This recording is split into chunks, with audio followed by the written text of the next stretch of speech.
ना तो नागा साधुओं की तपस्या ही आसान है, ना ही इनका जीवन। इन्हें अपने जीवन के सारे भौतिक सुखों का त्याग करना पड़ता है। जो इस त्याग को निभा ले सकता है वही सबसे बड़े नागा सन्यासी की उपाधि भी पा सकता है।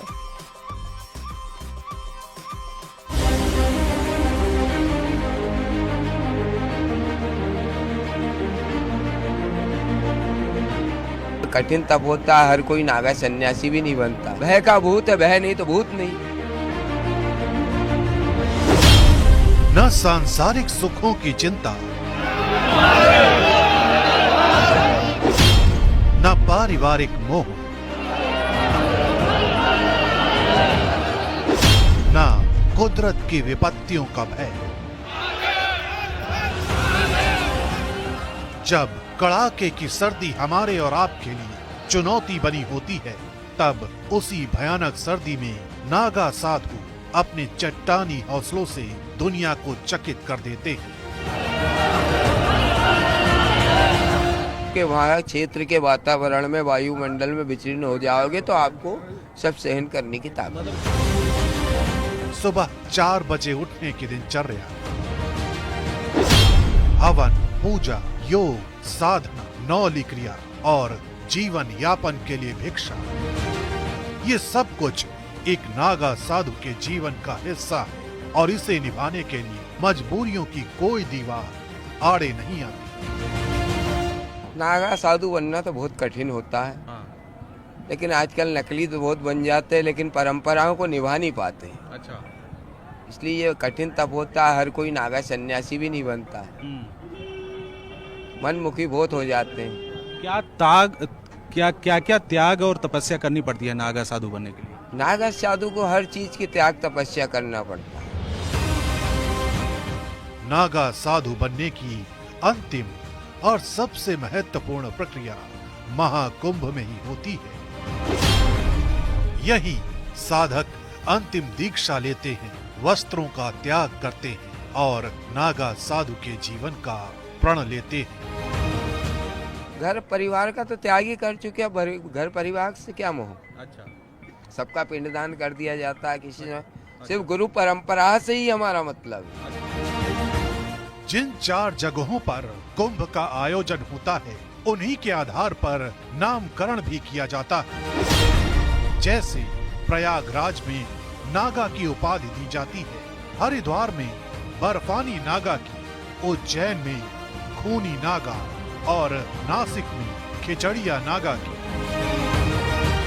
नागा साधु सिर्फ एक जीवन शैली नहीं, बल्कि भक्ति और भाव का वो मार्ग है जो जीवन की सबसे कठिन चुनौतियों का सामना करना सिखाता है।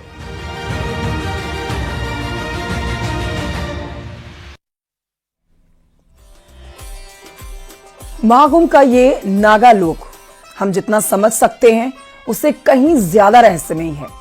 ये नागा साधु महाकुंभ के दौरान कहां से आते हैं, कहां तक इस उत्सव के बाद वो गायब हो जाते हैं, ये सब चौंकाने वाली बातें हैं। चलिए आपको दिखाते हैं इस रिपोर्ट में।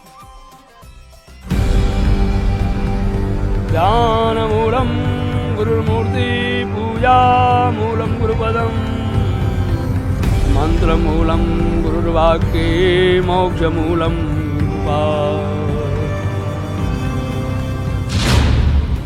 त्रिशूल, डमरू, रुद्राक्ष, तलवार, शंख, कुंडल, कमंडल, कड़ा, चिमटा, धूनी और भभूत।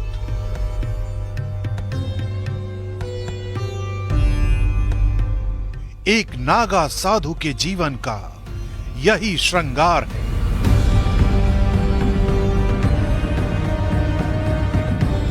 यही आवश्यकताएं हैं।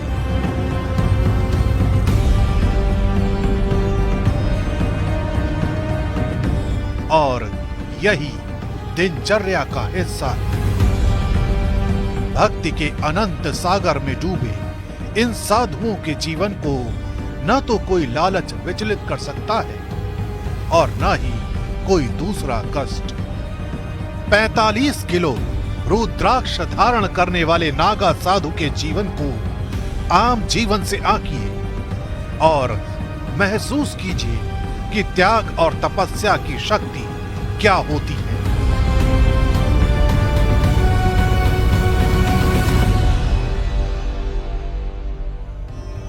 भी नागा सन्यासी तब तो कठिन होता ही है। कठिन भक्ति देखी प्रभु शंकर, जहाँ तक भगवान कठिन भक्ति नहीं देखते हैं, जहाँ तक कोई वरदान किसी को देता नहीं। समर्पण भाव होने से ही परमात्मा हमको अपने गले लगाएंगे उनके।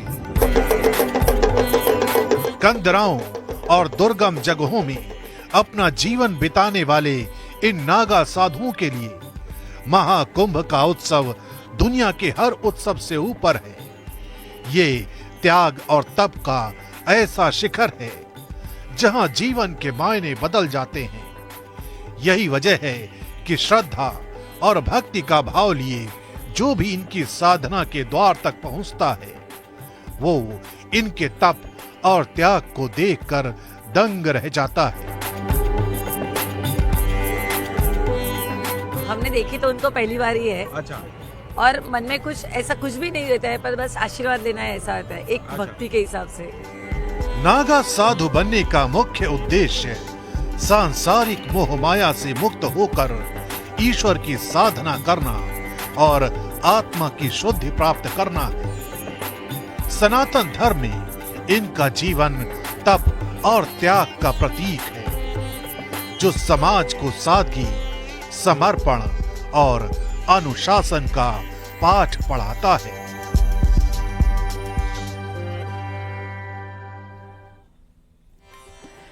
महाकुंभ में खास तौर पर नागा साधु आकर्षण का केंद्र रहते हैं।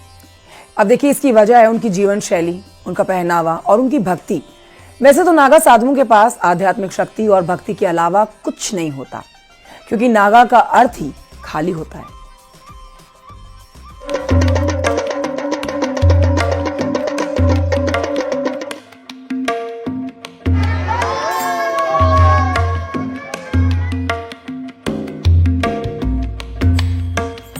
कठिन तपस्या, त्याग, बलिदान का सबसे बड़ा और जीवंत उदाहरण होते हैं नागा साधु।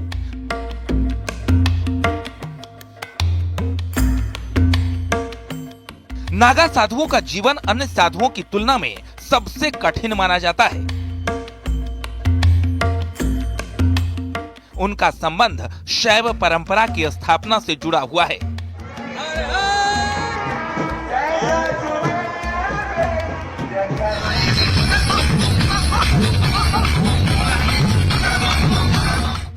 नागा साधु भगवान शिव के अनुयायी होते हैं, जिनके पास तलवार, त्रिशूल, गदा, तीर और धनुष जैसे हथियार होते हैं।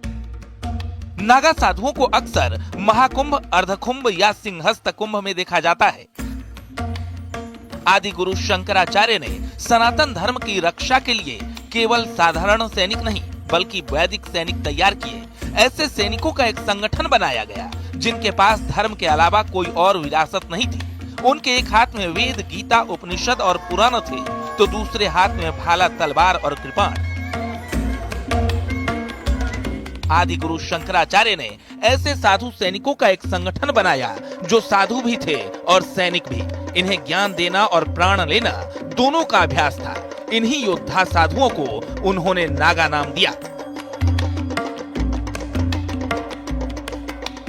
जब बाहरी आक्रमणकारियों ने भारत की संस्कृति को नष्ट करना शुरू कर दिया था, मंदिर तोड़े जाने लगे थे और ग्रंथों को नष्ट किया जाने लगा, उसी दौरान आदि गुरु शंकराचार्य ने एक सेना को तैयार किया। नागा साधुओं की ये सेना को तैयार किया गया ताकि भारत की संस्कृति को बचाया जा सके, और इस संस्कृति को बचाने के साथ साथ उनसे मोर्चा लेने के भी लिए जो ये सेना तैयार की गई थी, उसे नागा सेना का नाम दिया गया। नागा योद्धाओं की सेना तैयार करने के पीछे आदि गुरु शंकराचार्य का लक्ष्य एकदम साफ था। भारत की आत्मा, अध्यात्म और उसके मन दर्शन की रक्षा करना।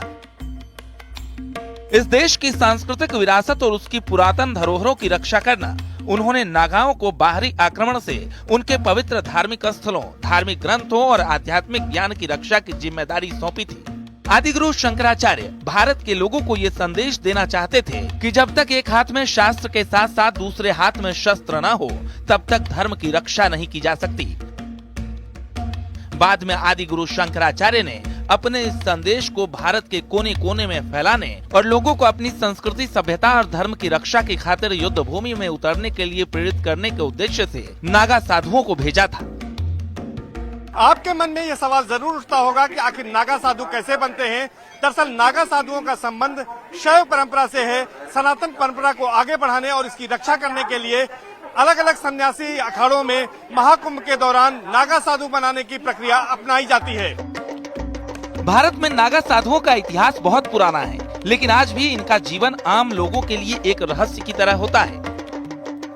भारत में लगने वाले सबसे बड़े धार्मिक मेले महाकुंभ के कई अलग अलग रंगों में से सबसे रहस्यमयी रंग होते हैं नागा साधु। संतों के 13 अखाड़ों में से 7 अखाड़े ही नागा साधु बनाते हैं। जूना, महानिर्वाणी, निरंजनी, अटल, अग्नि, आनंद और आवाहन अखाड़ा। नागा साधु बनने की प्रक्रिया कठिन और 12 साल लंबी होती है। नागा साधुओं के पंथ में शामिल होने की प्रक्रिया में लगभग 6 साल लगते हैं। इस दौरान नए सदस्य एक लंगोट के अलावा कुछ नहीं पहनते। कुंभ मेले में अंतिम प्रण लेने के बाद वे लंगोट भी त्याग देते हैं और जीवन भर यूं ही नग्न यानी दिगंबर रहते हैं।